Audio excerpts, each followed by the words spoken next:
Investigative journalist تھا، وہ آدمی جو صرف اور صرف ملک کے لیے کھڑا تھا، رائے حق پہ کھڑا ہوتا تھا، کئی دفعہ غلط بھی ہوتا لیکن وہ اپنے ضمیر کے مطابق رائے حق پہ کھڑا تھا، ملک کے لیے کھڑا تھا۔ جو ملک کی بہتری ہے ارشد شریف ادھر کھڑا تھا، کوئی اس کا دشمن بھی نہیں کہہ سکتا تھا کہ وہ کبھی اپنے ضمیر کا سودا کرتا تھا۔ باضمیر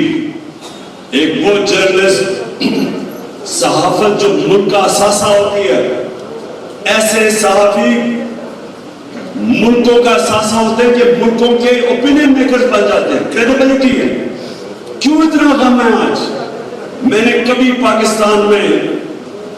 کسی صحافی کے اس طرح، اور بھی صحافی قتل ہوئے ہیں پاکستان میں، لیکن میں نے کبھی اس طرح کا رنج اور دکھ پاکستان میں نہیں دیکھا، اور غصہ جو ارشد شریف پہ ہوا، کیونکہ سارا پاکستان جانتا تھا، اس کے مخالف بھی جانتے تھے کہ وہ ایک دلیر، ناڈر، ایک سچا، ایک محب وطن پاکستانی تھا، اور اس نے جان اپنی دی اور شہادت دی۔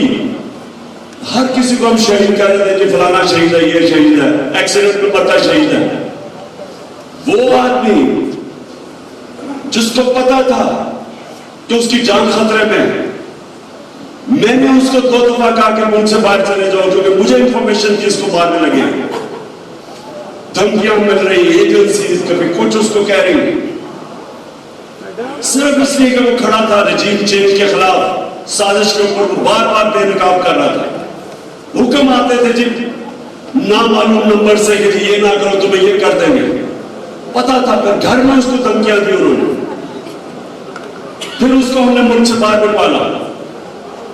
پھر دبئی کے اوپر پہنچ گیا اس کے پیچھے کہ دبئی سے اس کو واپس بھجوایا گیا، ادھر سے وہ کینیا گیا، اور وہاں بھی انہوں نے اس کا پیچھا نہ چھوڑا۔ وہ لوگ